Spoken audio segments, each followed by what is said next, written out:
하루하루가 치열한 시간들을 새해 첫날부터 보내는 것 같습니다.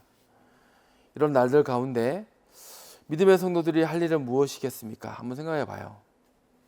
본문의 3절 말씀이 말하죠. 너는 내게 부르짖으라 내가 내게 응답하겠고 내가 알지 못하는 크고 은밀한 일을 내게 보이리라. 이 말씀 그대로예요. 우리는 구해야 돼요. 성도는 다른 일이 아닙니다. 간구하는 것입니다. 응답되고 성취되는 일이란 결국 믿음으로 구하고 부르짖는 자의 결국이기 때문에 그렇죠. 본문의 주인공인 예레미야는 눈물의 선지자라 불렸던 선지자예요. 그런 그는 당시 이스라엘에서 인기 없던 선지자였습니다. 왜 그렇습니까? 요시야 왕의 평화로운 시절들을 지나서 요야긴과 시드기야 등의 신실하지 못한 왕들의 통치하던 이 암흑기는 이스라엘이 영적으로 무너지고 외적으로는 강력한 외세에 흔들리던 그야말로 위기의 시절이었어요. 그런 때에 활동했던 이 예레미야는 유대에서 왕부터 백성들까지 모두 다 달가워하지 않던 선지자였습니다.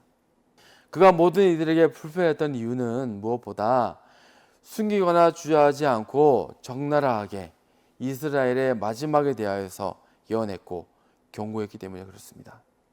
그런데 그 불편함의 진짜 심각한 문제는 무엇이었습니까? 그때 수많은 이들이 예레미야의 이 불편한 경고를 듣기를 싫어만 했고 그가 대언하는 하나님의 그 의중과 심중을 그리고 선포하는 예언에 숨겨진 의미를 보지 못했고 또는 보려 하지도 않은 채 그냥 불편하게만 여겼던 것이 큰 문제였던 거예요. 그 뜻을 알고자 원하지도 않고. 왜입니까? 사실 예레미야가 눈물로 선포한 그 모든 예언의 내용은요, 그 본질은 심판과 멸망 그리고 저주가 아니었어요. 그게 핵심이 아니었습니다. 멸망을 이야기했지만 멸망과 저주가 다가 아니었다는 거예요. 그 모든 예언과 권면의 핵심은 바로 하나님의 신실한 사랑과 회복의 열망이었고 또 그 회복을 향한 구체적이고 확실한 하나님의 계획들이었어요. 6절 이후의 말씀을 읽어드리면 그러나 보라 내가 이 성읍을 치료하며 고쳐 낫게 하고 평안과 진실이 풍성함을 그들에게 나타낼 것이며 내가 유다의 포로와 이스라엘의 포로를 돌아오게 하며 그들을 처음과 같이 세울 것이며 내가 그들을 내게 범한 모든 죄악에서 정하게 하며 그들이 내게 범하며 행한 모든 죄악을 사할 것이라. 이 성읍이 세계 열방 앞에서 내 기쁜 이름이 될 것이며 찬송과 영광이 될 것이요 그들은 내가 이 백성에게 베푼 모든 복을 들을 것이요 내가 이 성읍에 베푼 모든 복과 모든 평안으로 말미암아 두려워하며 떨리라. 앞서 예언의 말씀대로 왕궁이 무너지고 성읍이 폐허가 되겠지만 결국 이 땅을 치료하고 회복할 것이며 그 안에 평안과 진리가 가득할 것이고 지금은 나뉘어져서 고통받는 유다와 이스라엘을 결국 하나로 돌아오게 할 것이고 열방에서 너희가 받은 복을 다 듣고 부러워하게 될 것이다. 또 영광될 것이다. 이런 말씀을 하고 있는 거예요. 하지만 당시 유다인들이 이 말을 곧이곧대로 듣지 못했던 이유는 무엇입니까? 첫째로 그 이유는 예레미야가 말하는 이스라엘의 죄와 악 그리고 그 값으로 감당해야 되는 죄의 값이 듣기 싫었어요. 인정하기 싫었다는 거예요. 죄를 인정하기 싫었고 그렇기 때문에 그 죄의 값도 싫었다는 거죠. 그리고 두 번째로 더불어 그들은 준비가 되지 않았어요. 무엇이 준비되지 않았습니까? 자기 죄를 인정하고 자복할 수 없던 그들은 하나님을 향해서 부르짖고 구해야 되는데 이 간구를 할 수 있는 간절함이 없었다는 거예요. 오늘 본문의 3절 말씀이죠. 너는 내게 부르짖으라 내가 내게 응답하겠고 내가 알지 못하는 크고 은밀한 일을 내게 보이리라. 이 일이 힘들었어요. 그들에게. 하나님의 약속이죠. 이 말씀은. 그리고 그분의 약속은 반드시 이루어지고 역사가 되는 것이 진리입니다. 이게 사실이에요. 단 가장 중요한 전제된 조건과 이유는 결국 무엇입니까? 약속이란 무엇입니까? 상호간에 지키고 실행해야지만 성취되는 것이 약속이죠. 그렇기 때문에 이루시고 성취하실 하나님 앞에서 우리도 믿고 구하는 자가 되어야만 이 약속은 성취가 되는 거예요. 간절히 구하는 자가 그 입을 열고 구하며 또 낭망하지 않고 믿음으로 인내할 때 하나님의 약속은 성취가 되고 결실이 될 수 있는 거예요. 그래서 약속의 성취는 무엇이라고 말합니까? 다른 말로 응답이라고 말해요. 약속을 어기지 않고 끝내 구하는 자에게 응하시는 일이기 때문에 응답이 되는 거예요. 그래서 말씀이 말하는 먼저 된 자가 나중되기도 하고요. 나중된 자가 결국 모두를 얻기도 합니다. 순서나 내 수고의 시간을 다 떠나서 마지막까지 믿고 구하는 자에게 허락된 몫이 바로 약속의 성취이고 응답이기 때문에 그래요. 내가 무엇을 했고 어떤 것을 열심을 낸 것을 떠나가지고 내가 하나님의 그 약속을 믿고 그것을 지키는 것, 이걸 향한 자가 그 성취를 이루는 것이기 때문에, 그래서 우리는 마땅히 또 당연히 받을 복이라 믿고 기대하며 무화과 나무 아래에서 그냥 입만 벌리고 기다리고 있는 것이 아닙니다. 그렇게 할 것이 아니라 때를 붙들고 씨름하며 간구하는 우리의 몫의 수고를 믿음으로 이어가야 한다는 거예요. 지금 우리의 시간도 그러한 순간인 줄 믿습니다. 그렇다면 우리는 우리의 부르짖음과 간구를 어떻게, 무엇으로 세우고 지키며 또 씨름하고 나아가야 될까요? 먼저 우리는 바로 지금의 회개를 해야 합니다. 지금의 회개를 숨기거나 주저하지 말고 실행해야 돼요. 앞서서 말씀드렸지만 예레미야를 향해 온 유다의 사람들이 불편해했고 더불어 하나님의 참뜻을 분별할 수 없었던 이유는 한 가지였어요. 그들은 그들의 죄를 보려 하지 않았고요. 불편한 진실을 외면하려고 했습니다. 그래서 그들은 회개가 어려웠고 불가능했어요. 오늘날도 어쩌면 너무나 그대로인 현실들을 봐요. 하지만 감사한 것은 무엇입니까? 저는 요즘 이 나라와 우리 주변 가운데에서 자성의 목소리들을 봐요. 더불어 당당하게 또 기쁘게 난 돌이키겠습니다, 나 돌아가겠습니다 하는 목소리들이 들려온다는 사실이에요. 이러면 됩니다. 사실은 이러면 돼요. 그래서 우리는 먼저 항상 그리고 무조건 내 회개의 심장과 이 심정이 깨어 있도록 부르짖어야 돼요. 내 회개를 위해서 부르짖어야 됩니다. 그리고 우리는 내게 주신 약속의 성취를 믿음으로 구하고 부르짖어야 됩니다. 내게 주신 약속의 성취를 믿음으로 부르짖는 거예요. 우리의 모든 간구는 내 생각과 계획의 간구가 아니라 오직 먼저 내게 주신 약속을 믿음으로 그 안에서 우리는 계속 되뇌이고 새기며 확증하는 간구를 해야 돼요. 내게 주신 약속을 믿음으로 그 약속을 다시 떠올리면서 우리는 기도해야 돼요. 우리가 너무나 잘 알고 있는 갈렙의 말씀 아시죠?